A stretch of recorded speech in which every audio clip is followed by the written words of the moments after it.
Here we are doing another tier list. We did all the teams last week, and this week we are going to be doing all of the starting quarterbacks in the NFL currently, just the starters. Now this thing hasn't updated. As you see, Tyrod Taylor right here is still listed as a Texan starter.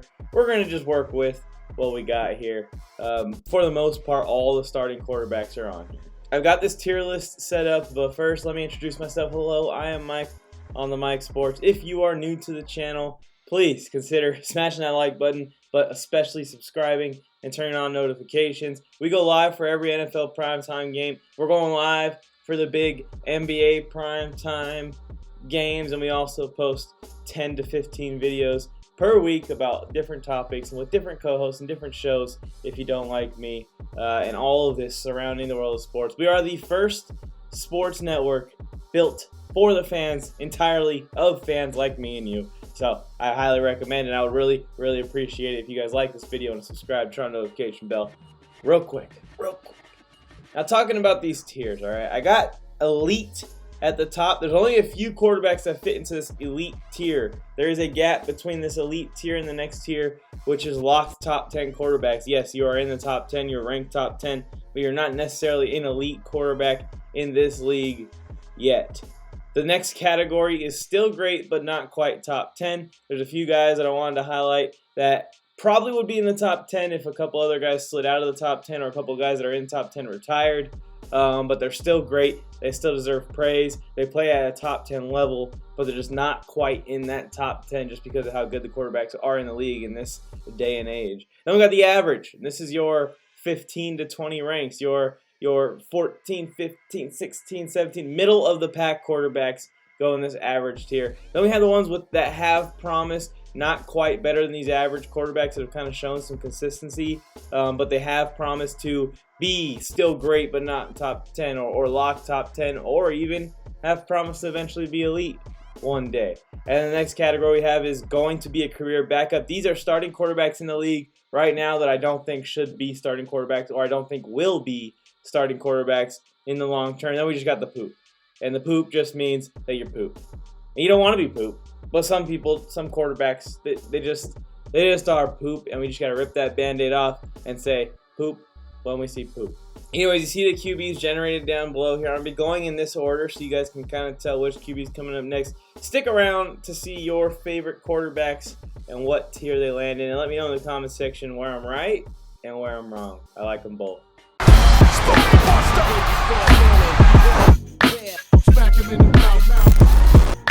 I gave you fair warning, beware. Smack him in the toward the end zone. It is caught for the touchdown. Smack him in the mouth. I gave you fair warning, beware. I'll smack him in the mouth. Starting off with the GOAT himself, Tom Brady. And we already know Tom Brady's elite.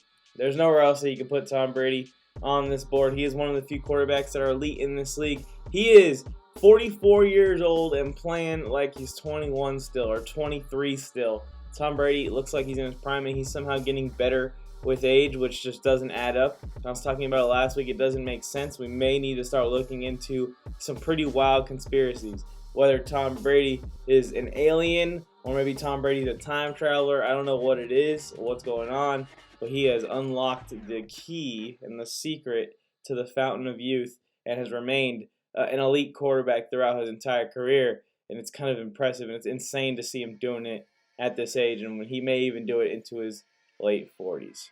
Joey B has been absolutely balling this year. The only issue is I don't think he's quite in this still great but not top 10 category. He's definitely not locked in the top 10 quite yet, but I want to give him more credit than putting him in the average tier. So I'm going to put him in the has promise tier here in this tier ranking.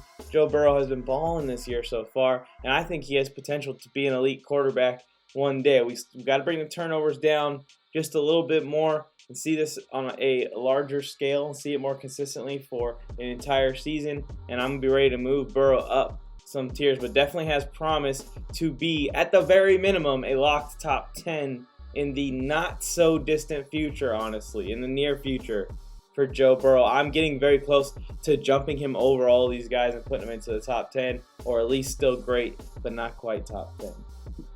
Next, we got Dak Prescott. Locked top 10 quarterback. Do not try and tell me otherwise. We saw what he was doing before he got hurt. We saw what he was doing the year before. We saw what he did his rookie year. And now we're seeing him do it again. And he's really reeled his game in and became a more efficient quarterback. All the strengths that Dak had before, the tenacity, the IQ, and the overall execution of his game, all of that is still there, but he's taken away the Superman ball. He's taken away having to throw it 50 times a game, and now he's kind of really became a top 10 quarterback that's going to have consistent success in this league for years to come. Dak Prescott was in my top 10 before this season, and with this season, he better be locked into your top 10 as well. Ryan Fitzmagic, and I'm sorry to do this to the Washington football team fans and any Ryan Fitzmagic fans. Time to go into the poop category. Really, it's time for Ryan Fitzmagic to retire. We only saw him for like a half of football this year before he got hurt. Basically, the first time he got tackled this season, he got injured, and he hasn't been out in the field since. And all offseason, I watched some Ryan Fitzmagic tape and everything, and yes, he's exciting, and he plays up sometimes, and every once in a while makes crazy plays or has a really good game here and there. But when you talk about consistency, he is the opposite of that, and in his entire career, he has been the opposite of consistency. I'm pretty sure there's only been like one or two teams in his entire 17-year career where Ryan Fitzmagic has had a above 500 record or something crazy. And it's risky football. He's a wide receiver's best friend, but he's also a defensive back's best friend because he ain't afraid to throw it up into coverage. And sometimes it burns him, sometimes it works out. It kind of depends on the style of wide receivers he's matched up with. That's why his best year and the year where he looked like he could be a starter for a long time was the year he had Brandon Marshall. Brandon Marshall is a bad quarterback's best friend because he can just go up over people and get the ball. Patrick Mahomes, poop category. I'm just kidding. Oh, man, that would be funny as a Chargers fan. I'm going to keep him and give him the benefit of the doubt and keep him in the elite. But he really has to reel in this turnover problem because that is starting to become a glaring issue. I've been saying it, and it's the take I've been giving. Patrick Mahomes needs to go and study what Aaron Rodgers did with his game. Aaron Rodgers almost went too extreme when it came to efficiency and avoiding throwing interceptions, and it almost hurts him sometimes. He's too afraid or too passive to throw interceptions. Patrick Mahomes needs to go down that path. He needs to really overcorrect this issue, and then he can kind of find a good in-between. But for now, he needs to correct it. Going to give him the benefit of the doubt and keep him in the elite tier because he is still Patrick Mahomes, and we obviously have seen what he can do on the field for the past couple of seasons, and really since the day he has taken over as the QB1 of the Kansas City Chiefs, unfortunately for me, because I'm a Chargers fan. Tyrod Taylor, he already has been a career backup, so I'm not going to put him there. We'll put him in the poop category. I mean, he came out, Tyrod did, and he looked okay with the Texans in his first couple of games, but again, injury almost immediately, just like Ryan Fitzmagic. And I don't know how much Tyrod has left in the tank to keep coming back from these injuries like this. Injuries that don't just sideline him, but sideline him for half of seasons or 10 games out of seasons. And even when he's in there, Tyrod Taylor's not a guy that's going to carry you to the promised land or anything like that. He's kind of a placeholding quarterback. We're going to put him in the poop category. As much as I love Tyrod as a person and all of the off-the-field stuff that he did with the Chargers was awesome to see, Tyrod Taylor goes in the poop category as a quarterback in the NFL. Sam Darnold. I want to put him in the has promised category. But I was a big Sam Darnold critic in New York, and I think that he deserves some of the blame for the issues in New York. Not all the blame, not even probably a majority of the blame, but there were definitely times where Sam Darnold would be making the issues a little bit worse with his risky style of play and turning the ball over a ton. And I thought he had cleaned that up early on in this season, and I was going to have to eat my words. And right before I was about to make a statement about it and be like, hey, Sam Darnold's turning it around in Carolina, he starts to slide. And ever since then, he has been sliding, and he's kind of looked like his old self and maybe even a little bit worse. I said it in the offseason. This turnover bug thing isn't something that most people can just shut down and just get rid of. I trust quarterbacks that are in that elite tier or up at the top to clean stuff like that up, especially when they go through little stints of it. And we've seen other play that hasn't been turnover prone. Sam Darnold's been from the get-go a turnover prone quarterback, and I think that the path that he's heading down is an eventual career backup in this league. Maybe one of the better backups in the league, but I think he's going to be a career backup in the future. He just got benched last week for P.J. Walker, so that says a lot right there. We don't know if Carolina's in talks to acquire a quarterback by any anytime soon. So we shall see with Sam Darnold. But I'm putting him in going to be a career backup, and I'm pretty confident with this one.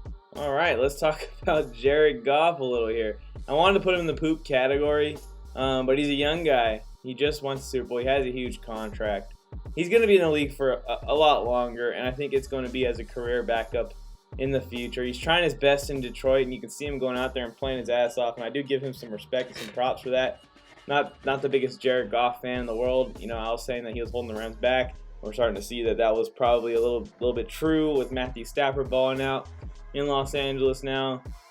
I think he's going to be a career backup. I think he has a future as a career backup. Very Nick Foles-esque, possibly, for Jared Goff, with maybe a little bit more talent and a little bit more hype around him. But Jared Goff, going to be a career backup. A-Rod goes to elite. Jordan Love's in that picture, probably because in the preseason of the controversy and everything. I'm not sure when this chart was made. I have no opinion on Jordan Love. He has not seen the field enough in a starting role so far in his career. But Aaron Rodgers, without a doubt, in this elite category. We were talking about it earlier, how he has all of the boom plays and the IQ and everything that Mahomes has and the talent Mahomes has, but he has that efficiency, and he's reeled it back to a point where it's almost a little extreme. But you'd rather you be efficient than not efficient. Too efficient than not efficient enough. Aaron Rodgers, without a doubt, in this elite tier with these guys. Zach Wilson's tough to judge because we haven't seen enough of him yet. I'm going to put him in the has promised category because I really feel like he still has the arm talent. We see the arm talent flash every once in a while with the different arm angles and all the stuff that we were talking about with him in college and the deep throw ability. He has all that there. His mechanics and his footwork is really sloppy. But as a rookie quarterback, give him time to fix that. He reminds me a ton of Drew Lock. And Drew Lock's career is not turning out the way Drew Lock probably wanted it to. But Zach Wilson can clean those things up. He's got time. So does Drew Lock. I'm not trying to put down Drew Lock by any means. But Drew Lock has not fixed those issues, and that's why he's now a backup in the league. And Zach Wilson still has time to try and fix those issues before anything can happen. And the Jets just overall do not have a good team around him. So that's another problem the Jets are dealing with. We're putting him in the has promised category, but do not be confused. Zach Wilson is nowhere near, not even close, not even the same stratosphere as Joe Burrow. In fact, I almost want to create another category just to keep these two in different tiers because the fact that they're sitting next to each other kind of pisses myself off a little bit, and I'm the one that ranked them. Russell Wilson's elite. He's one of the few elite quarterbacks in this league. He's shown that he's going to do it every single year consistently, every single game consistently. Every single quarterback has a bad game here and there, but when you look at the course of a season, when you see that they're having 15 good games out of 17 good games, or 14 good games out of 17 good games for 10 straight years, you're elite. And these guys are in that elite category. These four right here. Daniel Jones, I think he's going to be a career backup. The guy shows potential every once in a while. We see it just flash. We see him make a really tough throw, or he scrambles out the pocket, makes a really good throw on the run, something like that. But overall, Daniel Jones is not quite there, and I think he's going to be a career backup one day, especially with what's going on in New York right now. They loaded up. They went and got Kenny Golladay. Saquon came back healthy, and while those guys didn't stay healthy, even when they were in the game with Daniel Jones, we did not see the Giants finding the success that we needed them or wanted them to find when we were talking about this offense in the preseason. If you watch a lot of content on this channel, you know how critical I have been of Daniel Jones. I tried to be a little nice to him here in this video. Hopefully I didn't burn him too bad, same old. Captain Kirk Cousins is going to go in the top, not quite. Still great, but not quite top 10. Kirk Cousins has been balling this year once again, and Kirk Cousins does this every year. He is the 11th best quarterback in the league when you take out Deshaun Watson, the 12th best when Deshaun Watson is included. The situation with him in Minnesota, similar to the situation with Derek Carr in Las Vegas, is interesting because you don't feel like he's bad. You feel like he's great, actually, and you feel a little blessed to have as good a quarterback as Kirk Cousins leading your team. But at the same time, in the back of your mind, you kind of have the idea that you don't know if he can quite take a team to the Super Bowl and complete that journey and complete that process and bring home a Lombardi to Minnesota. So you don't want to get rid of him because you do feel lucky to have a quarterback that is playing at a top 10 level, but you also understand that he's great, but still not quite top 10. Josh Allen, locks top 10. Not going to put him in elite yet. Let's see it for at least one more season. Let's see some more playoff success. Let's see him kind of stack his resume and build himself up to be comparable with a guy like Patrick Mahomes or a guy like Russell Wilson, Aaron Rodgers, Tom Brady, all these guys in this elite tier. But Josh Allen's locked in the top 10. Actually, I think he's probably like the 5th or 6th best quarterback in the NFL right now. So he's firmly in the middle of the top 10, and it would take an insane collapse for Josh Allen to slide out of the top 10 and out of this tier. And I think the newest addition to the Locks top 10 this season is Justin Herbert. We saw him struggle against Baltimore, but really the whole team got shut down. The rest of the year, Justin Herbert has been almost perfect. People want to try and point at the stat sheets and bring him down, but if you go and watch those games, Justin Herbert executed on third downs. Justin Herbert executed on plays that looked like the Chargers were in a bad situation, 3rd and longs, 2nd and longs, and he would make an imaginable situation. Justin Herbert executed in the field position game and overall just reading defenses and taking advantage of what is open in the holes. He's putting it all together. He's putting talent with IQ all together to really form into maybe a potentially future elite quarterback in this league. But for now, I have him locked on the edge of top 10. I feel like he's already better than Kirk Cousins, and he's in this tier with Josh Allen and Dak Prescott. Ryan Tannehill, I'm going to put him in this average category, but every once in a while, Ryan Tannehill flashes a little bit of top 10. He flashes a little bit of top 10. We've seen it the last couple of games. He's played very well. But then, again, also we see old Ryan Tannehill come out once in a while when the weapons aren't there. So I don't know if it's the weapons that are carrying Tannehill a little bit or if it's Tannehill himself taking care of business, but I'm being safe with it. I'm putting him in the average. This category was created specifically for a couple quarterbacks, and Ryan Tannehill wasn't one of them in mine. But I'll say he's the high end of this average tier. Tua, man. If Tua is staying in Miami, he doesn't get out of this situation in Miami, I'm going to play him as a career backup. Now, if he goes to the absolute perfect location, and the place that I've pinpointed for him, New Orleans, or if he goes to Pittsburgh, or if he goes into a scenario where it is built for him to succeed, he can potentially go back into this has promised category. But what I'm seeing in Miami right now, I'm thinking of Tua being a career backup, which would make him an absolute bust. One of the bigger busts in NFL history at the 6th overall pick, and to become a career backup out of that. And it really comes down to he struggles to make the big plays with his arm down the field, and that's continuing this year. So you cannot leave those big plays on the board. And yes, you can go and nitpick highlights and try and figure out and find examples of when he did make a good throw down the field. But guess what? For every one that you find, I'll go and find 10 times that he missed his guy down the field. And you cannot be good 1 out of 10 times in the NFL. That's just not how that works. And that's why the Dolphins struggle, and that's why they have problems late in games, because Tua needs to make these big plays in these shootout scenarios, and he just can't quite pull the trigger on it. Also, a little bit of a turnover bug, a little bit of careless with the football when it comes to fumbling and throwing the ball into coverage. And this year we've seen it a little bit as well. Not the biggest Tua believer in the world. I love the guy, and I hope that he makes it. But I think he's going to be a career backup. It's just my honest opinion. Jameis Winston and Taysom Hill, I kind of want to put them in the average category. But Jameis Winston hasn't shown crazy improvement. And he is better. He is not going to be 30 interception, 30 touchdown Jameis. But I think we can thank Alvin Kamara for not being a little bit more ugly than it could be. I still think Jameis is a career backup in this league. And same thing with Taysom. Taysom obviously more of a Swiss Army knife when it comes to what he can do as a receiver, tight end, running back, however they use him. But I think that Jameis still is going to be a backup one day, and I think the Saints are going to bring someone in this offseason or the next offseason as we see Jameis not be able to really elevate them, especially if they make the playoffs. This team is 4-2 right now, and they're playing very well on the backs of that defense, on the back of Alvin Kamara. Jameis Winston does deserve some of the credit as well. He's had a couple big games this year, but for the most part, I think that the Saints are still going to be looking for other quarterbacks in the near future, so that would bump Jameis back to being a career backup. Kyler, locked in the top 10, not quite elite. If he wins the MVP this year, or if he takes the Cardinals in a deep playoff run and shows that consistency throughout the rest of this year, because we've seen this out of Kyler before and then seen it drop off in the second half of the season. But if he can be consistent all year long, we can start talking about elite. But for now, lock top 10 with these guys: Dak, Josh Allen, Justin Herbert, and Kyler Murray. Derek Carr, gonna put him in the poop cat. I'm just kidding. I am a Raider hater. For those who don't know, I'm a Chargers fan.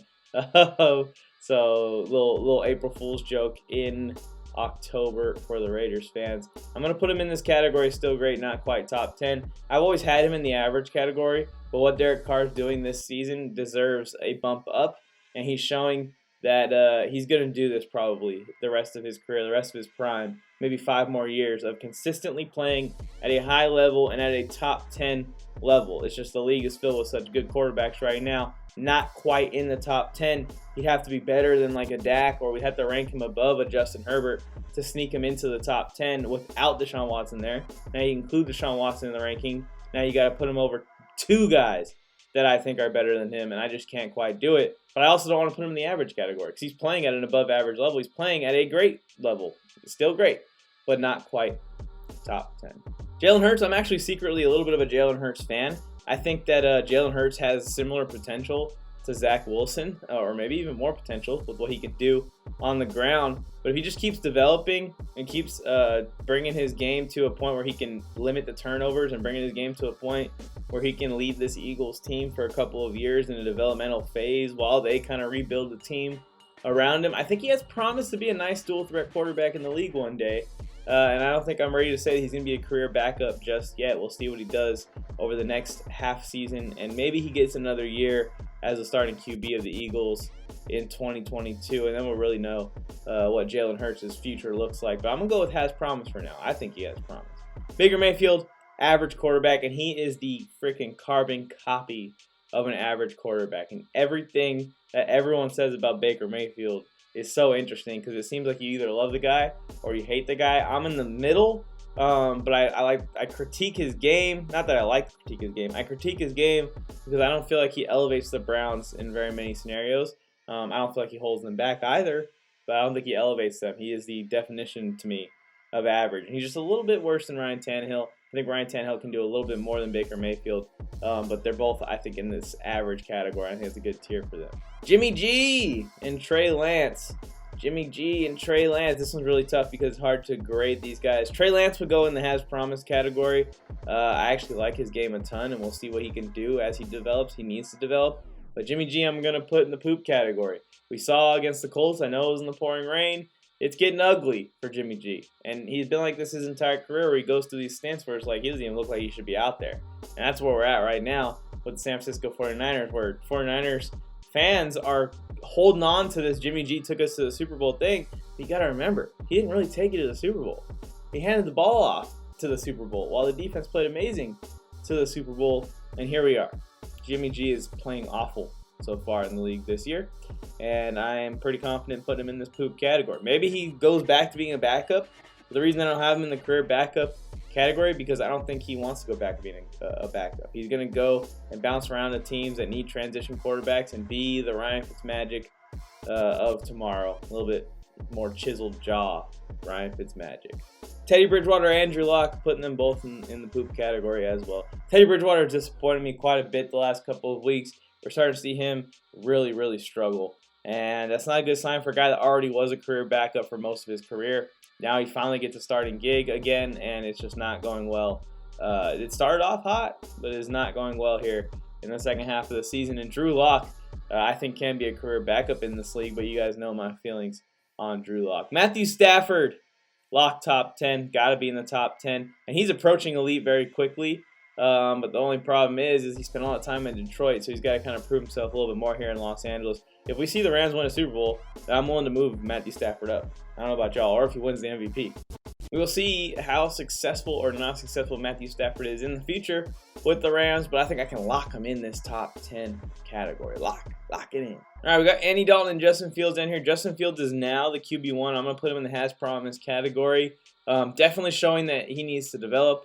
And definitely showing he's maybe a little bit more raw than a lot of us expected. I thought he was going to come in and be a lot better for the Bears this year. We've seen him show flashes, like I said about other quarterbacks. We've seen him have good games, good plays, and he really just needs to reel it in and be more consistent with it. I'm going to put him in the has promise category. If it was Andy Dalton, I'd be putting him in the poop category, but we won't talk about that. Lamar Jackson, also locked in the top 10.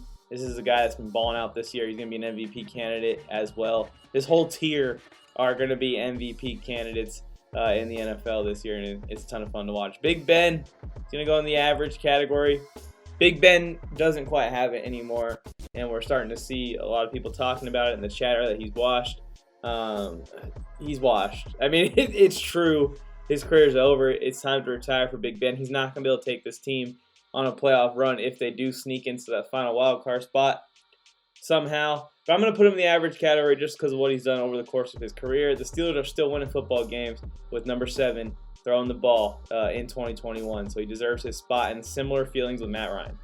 The Falcons are still winning football games with number 2 throwing that ball out there, but we obviously know that they're nowhere near the production of these top 10 quarterbacks in the league right now. And Matt Ryan may fill up the stat sheet, but that's a lot of garbage time stuff and a lot of screen passes that are taken for yardage. Carson Wentz, it's tough to rank Carson because he's kind of playing at a level that he was before the downfall or the terrible year last year in Philadelphia again. So, I mean, before that, he was almost on the cusp of being a top 10 quarterback. So do you put him in the still great but not quite top 10? I don't think so. I'm going to put him in the average category for now. But I feel like he's working his way back. He's working his way back towards that top 10. We shall see how he does with the Colts for the next couple of years. It is going to take a couple of years to recover off that bad year. I think average is a good spot for him, and he's playing at a high level right now. So congrats to Carson Wentz finding a better spot than he was in and kind of maybe revitalizing his career. Mac Jones, Cam Newton obviously not on a team right now. Mac Jones has promised to me. I think he's in the perfect spot, in the most perfect spot that he had in the draft, which was landing in New England, and he's playing very well. He's had his bad moments, but he's a rookie quarterback. He's had rookie moments. That's all it is. For the most part, I think he's been the best or the most consistently above average play rookie quarterback in the draft class so far. Speaking of the draft class, Trevor Lawrence is really starting to put his game together as well, and he's the last quarterback on this list, so it is complete. I'm going to put him in the has promised category, and he does. And Trevor Lawrence, I think, is going to be what we all expect him to be in years to come. So the question is, will it be in Jacksonville or not? It would be crazy for him to get out of Jacksonville, but we're seeing players in Seattle, players in Houston, players in Green Bay kind of force their way out of situations that you didn't think they could force their way out of already as it is. Speculating Trevor Lawrence out of Jacksonville. That's what I'm doing here. So that is all the quarterbacks tiered in these tiers that I created myself. Again, hop in the comment section. Let me know your thoughts on these tiers. Where am I right? Where am I wrong? You're going to see a post up on Instagram about it. All those people hop in those Instagram comments and leave these nasty comments and want to critique the tier list, but they don't even come over here to watch this video. So if you came over here from Instagram, let me know in the comment section as well. I appreciate you a ton for giving this video a chance. Here at the Warzone Sports Network, we got a ton going on. We got Thursday Night Football tonight. We got Sunday Night Football on Sunday. We got Monday Night Football on Monday. We're going to be live for all 3 of those games. And then we have the individual team previews for Washington, for the Chargers, for the Raiders, for everyone going down throughout the weekend. We got fantasy football coverage, speakeasy, and boot camp doubleheader on Saturday morning, and then the wake-up call on Sunday morning. Everything's going down here on the Warzone Sports Network. Everything football, basketball, baseball related. You do not want to miss it, so please hit that subscription button real quick. Turn on notifications if you're new and haven't already. I really appreciate you guys for doing that every time I say it, because I'm sure you do. And smashing that like button, because we got to fight this algorithm. We're going to beat the algorithm. Thanks for tuning into my tier list, everyone. I had a great time doing it on this beautiful Thursday morning. I'm Mike, and I am on the mic, and this is me saying until next time.